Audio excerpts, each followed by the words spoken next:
My name is Harvey Sherman. My company is Building Arts Sustainable Architecture Plus Construction, LLC. We do residential remodeling, design, and construction with a very strong emphasis on green. Tell me a bit about why green. Why is it important to you, and why is it important for the industry in general these days? Well, I've been interested in, I guess, the earth for, well, all of my life. I've always been. Excuse me, the cell phone just went off. That's okay. You know, you might want to shut this off. Question. Turn to my side here. Harvey, tell me about the rise of green building within the building sector. Why green has become important in your sector, and why it's important to you. Well, there's a big picture here, which is sustaining, nurturing the earth. Green building obviously is a big part of that, because building uses so many resources. We take so much from the earth, and the history of our industry, our building industry, has been one where we take the resources out and we put the waste back into the environment, rather than trying to treat it in any kind of way, or just acting as though the earth is not only our repository for everything that we need to build, but also our repository for what we want to get rid of, without any consideration of ecosystems or our own future welfare or the welfare of animals. All the 5 million species that we share the planet with. So the big picture is maintaining human life on Earth in some form that's close to the way we know it now. And with that, all of the other species that sustain us. Building is an extremely intrusive activity on the environment, because of the wood that we use, the stone that we use, the fact that we dig a foundation for every building that we build into the earth, the trees that we cut down, it's the water that we use, the waste that we try and get rid of. Sorry, she's going to try and be a part of this to the extent that she possibly can, so if you can ignore her, do that. So I don't know, it was probably, well, I got involved in this personally 20 years ago, 25 years ago, in 1984, when I organized an architectural competition, a national architectural competition called A New American House. And that was to design a house that could be replicated. In the competition, it was in groups of 6 homes. So it was multifamily. It was a small house, 1,000 square feet, and it was meant for people to either live and work at home or live and carry on some other kind of activity in the home. So basically a dual function house was the intent to design. And we were doing this for a couple of reasons. One economic, one social, to help women better manage their family lives with kids, to work at home if they have kids. And obviously working at home has become a way of life for many people, me included. Our office here is our the headquarters of Building Arts, and it's something that I've believed in for a long time. I've worked at home since about 1990, and it's, number one, satisfying. It's 2, efficient, both financially and in terms of getting work done. And in our particular case, this house is an example of the green and design work that we do. So the reason I am now involved in green building is because I've actually always been involved in, through my interest in animals and nature, outdoors, hiking, camping, canoeing, kayaking, And I want to see, you know, for my grandkids, I want to see an environment somewhat remotely like we've got right now. And you know, what is the principle of maintaining the earth so that it can be sustained for the seventh generation after the one that we're a part of, and that's a good goal. You know, that if we could do that, and we're not doing it right now, I think we'd be in fairly good shape. So the big picture is climate. It's water. It's resource efficiency. It's energy efficiency. And community is a very important part of green building as well. Tell me about BATC, Builders Association of the Twin Cities. What role does it serve? Its importance to you? Well, BATC has been, I've been a member of BATC now for, well, almost since we started Building Arts, which was in 1998. It's a very important organization to me, potentially, because it promotes builders of new homes and remodeling, which we do. We do not, at this point, do new homes. And that's a conscious decision because we're interested in maintaining and sustaining houses that already exist and improving them, making them more green. And BATC, one of the things that's helped us a lot about BATC is they do an activity called Remodeler Showcase, where now twice a year people open their homes that have been remodeled for anybody in the community to come in and see what they've done. And it's a good resource for the public, number one, people who are thinking about building or remodeling, and it's a wonderful resource for builders to promote their work. So that I've really appreciated. They do educational, they have educational venues, excellent courses in various aspects of building, marketing. So I've liked BATC. I think it has been a good, professional, well-organized organization that serves builders well. So, what's happened? And what's this controversy that's arisen this fall? Take us through that, if you don't mind. Well, I only know some of the details. I'll share the ones that I do know. It was several months ago now, BATC. BATC has offices in Roseville, and Minnesota GreenStar, which was actually started about 5 years ago, or at least the planning began about 5-6 years ago now, and has become a full-fledged green certification organization of its own, successful, has its offices in the BATC building.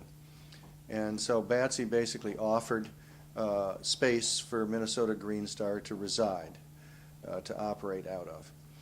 And there are two aspects to Minnesota GreenStar. There's the remodeling side of GreenStar, and there's the new homes side of GreenStar.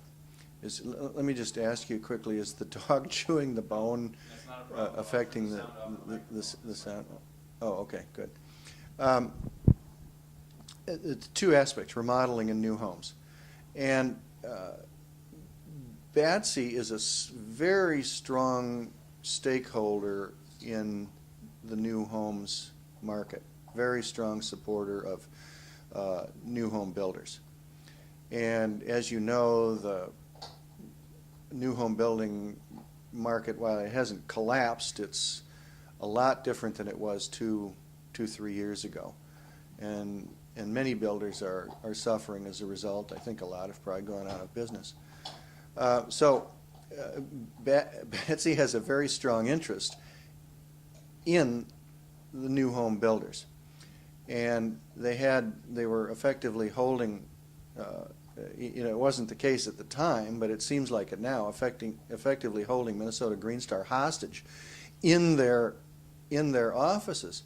And the current leadership of BATC, I don't know exactly who, decided that they wanted to take over at least the new homes portion of Minnesota GreenStar to use as basically their own certification program for green, their own being BATC.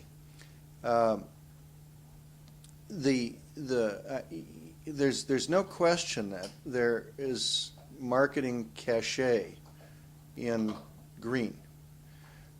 From my perspective,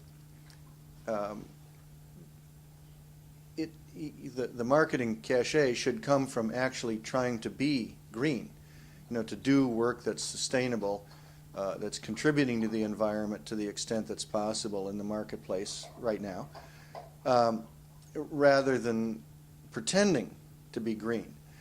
And I believe what happened was there was extreme pressure from home builders to be able to say they were green, to use green building as a marketing tool,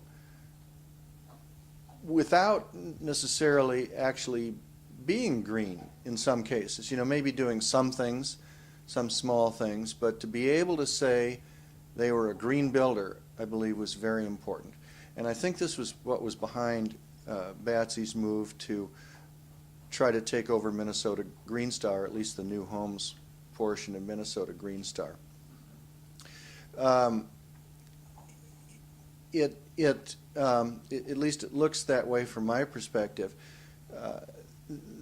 For me in my business, a lot of our, probably 80% of our work right now is with clients who are interested in actually doing things that contribute to the environment in the remodeling of their homes. And the marketing that we've done as a result of the work that the house that I'm sitting in right now is a Type 4 Minnesota GreenStar Gold certified, which means it's the highest level of certification. It's a Type 4, which means there was an addition put on, so it's the largest type of project that one can do under Minnesota GreenStar, and it's been enormously important to me in terms of satisfaction, knowing that I've taken an old house in Ramsey Hill and made it into a house that's going to last another 100 years and be a whole lot more energy efficient than it has been for the past 100 years. And that's just one aspect of it. And of course we use this for marketing, and it's been wonderful. I mean, people love the house and love what we've done here. There's geothermal heating and cooling is one of the major features. And in an urban neighborhood, that's fairly rare. I can't think of another major remodel in this area, actually in the city of St. Paul, that is as green as this remodel has been. So I'm saying that to tell you that being green is important to us it's important to us personally, it's important to us in our business, and what it seems to me like now is that BATC is trying to undermine that. They're trying to undermine the work that myself and many others have done, hard work, to get to a point beyond where the building standard is currently for remodeling. And they're trying to effectively take that away from us by undermining, eliminating third-party certification in the case of new home construction. And third-party certification, of course, is very important because it's someone else saying that what you've done meets certain criteria. I believe that BATC is wanting to ask builders, home builders, to say that, for example, I put low-flow spigots on my water fixtures, my kitchen faucet and my shower faucet. I put in a low-flow toilet, a dual-flush toilet, and then say that they're green. And so the two questions arise. One is the builder telling the truth about what they've put into the house? And two, is what they've done enough to actually cause them to meet some kind of green standard?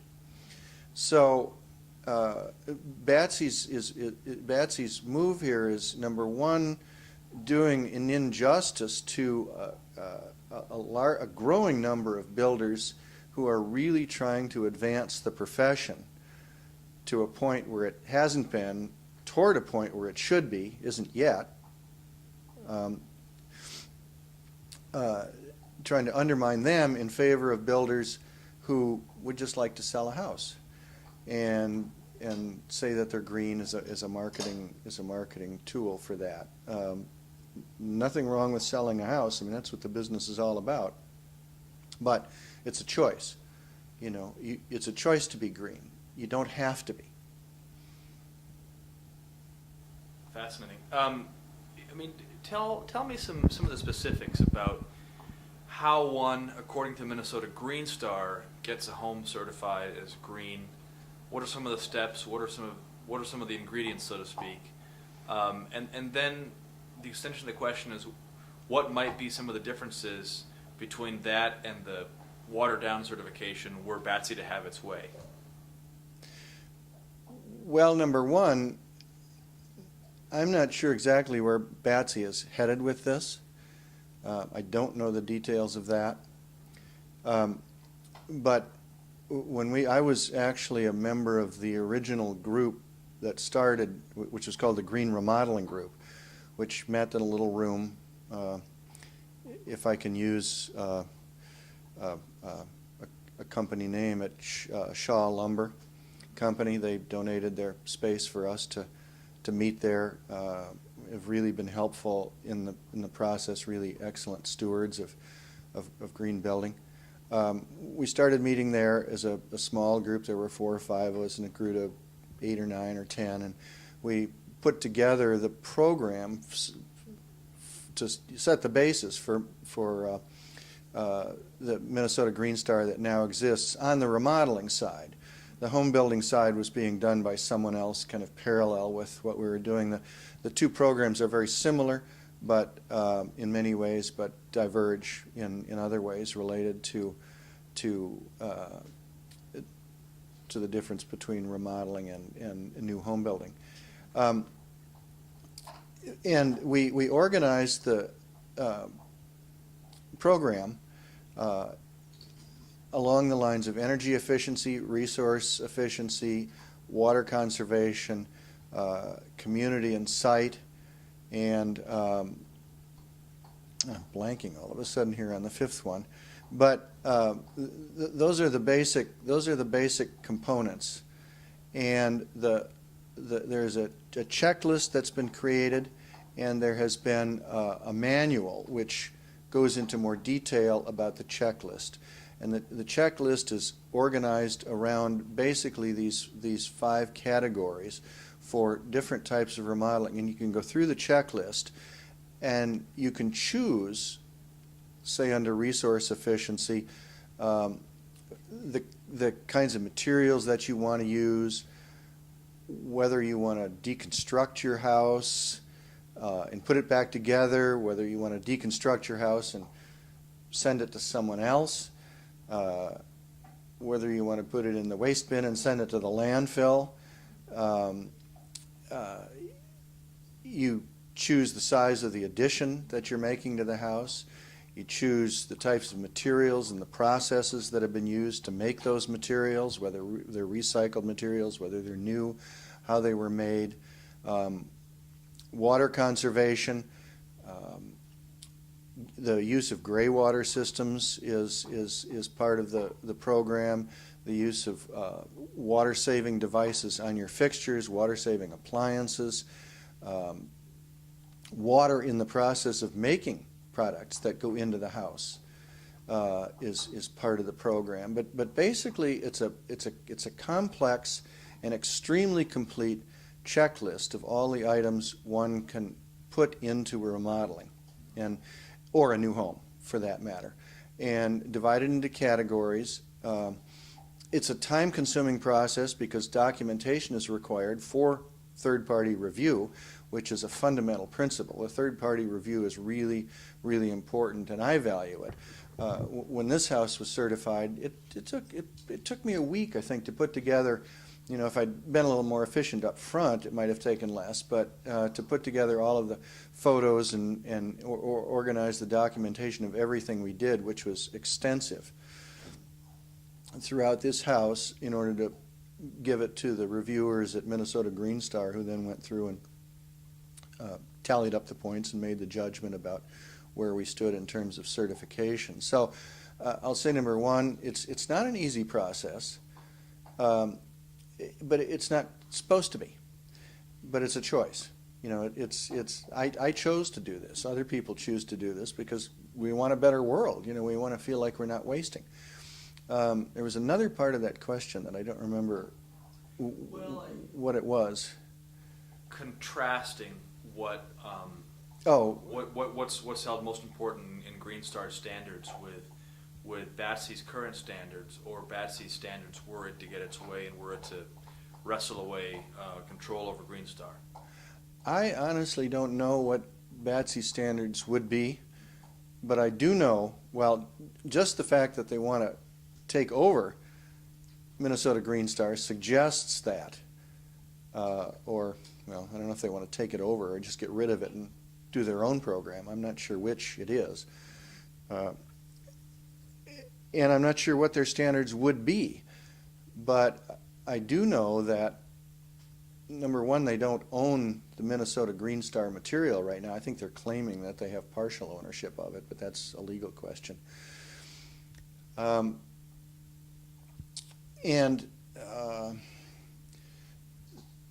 They basically have no standards at this point. You know, they'd either have to come up with some on their own or pick and choose through the Minnesota GreenStar checklist certification program what standards they were going to use and what standards they weren't. So I can't speak for their intentions there, but I do know that it's taken probably at this point hundreds of people to put this GreenStar program together in the form that it is, and you know, when you consider all of the volunteer effort in the various committees, the education committee, the tech committee, the executive board, there are several others, all of the people that are currently serving as volunteers on that, I mean, it's probably close to 100 people now that are just volunteers in the program. And so it's complex, I guess is what I'm trying to say. It's complex. There are a lot of people involved, and it's well established. It's valued,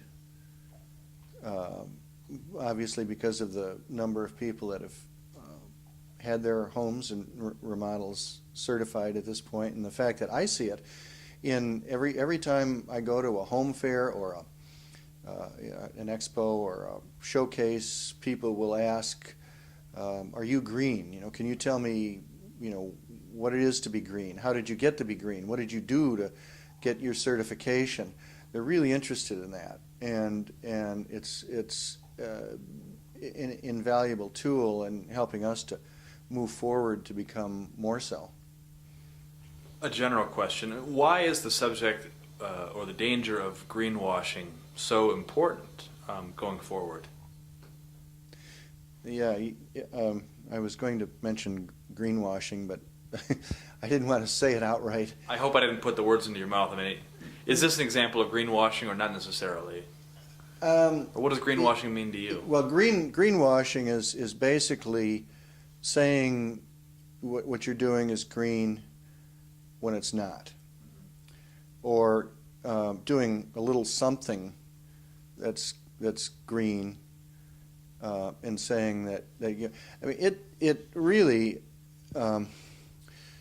you know, when you look at the way human beings live, we consume a lot. We use a lot of stuff from the earth, And building is fundamentally, I think, maybe I'm not seeing the picture clearly enough, but building homes is fundamentally not a green exercise. It could be, it used to be perhaps more so with vernacular housing in this country, as the basic little wood sheds spread across from the East Coast to the West Coast, primarily in agricultural environments. These houses were built out of local materials, locally milled wood that was cut down to create fields for farming, and it was part of a process. It was part of a process that was bigger than itself. To a certain extent, building, and home building in particular, has become something unto itself, for the prestige of the occupant, for helping one, show their economic status to other people, as a part of the consumer economy, and home building hasn't traditionally been, since these old vernacular houses. Obviously, there's earlier examples than that, but the vernacular house in the United States is a good example of a type of building that is a lot more green than what we're doing right now. So my personal view is that even with a house like this that's Minnesota GreenStar Gold certified, is it really green? We're heading in a direction that one can call green. We're doing a lot of things that we weren't doing before in terms of trying to save energy, save resources, conserve on resources, save water, make better community. But I personally don't think we're even close to real, true green building. Now, having said that, greenwashing is a step even further back from that, from where we are. It's trying to pretend that you're doing something that you're not doing, and that's the and so getting rid of the third-party certification kind of helps the pretend part of it. It helps tell a story that's not really true. I mean, Minnesota, like many things that come out of Minnesota. Minnesota seems to have pretty high standards. It seems to be a leader in the green building movement. Minnesota GreenStar is an example. Is this a story that that has national implications in terms of a struggle within the industry for green versus green pretender? Absolutely. Minnesota is a leader in green building. There are a few other states, which I'm not going to mention because I don't want to leave any out. But this particular BATC GreenStar conflict has drawn national attention, and I have heard secondhand, people in the green building industry can't believe it. They simply can't believe that a builders organization is trying to take down a credible, valuable green certification institution. And I can't either. So the battle has national implications, or the conflict. I don't know if it's escalated to a battle yet, but it's certainly a conflict. It has national implications in that we're probably going to see more of this. There's going to be a certain segment of the industry. It's like people out there denying that there's climate change. I mean, even if you disregard the cause, there's something's going on out there, and that we have the capability to influence that as people. And it's the same. It's the same way in the building industry. There are some people that just deny that anything should be any different than it is right now. And they want to maintain business as usual, and it's largely economic. But there's economics in favor of green building as well. It's a changing marketplace. That's a great point.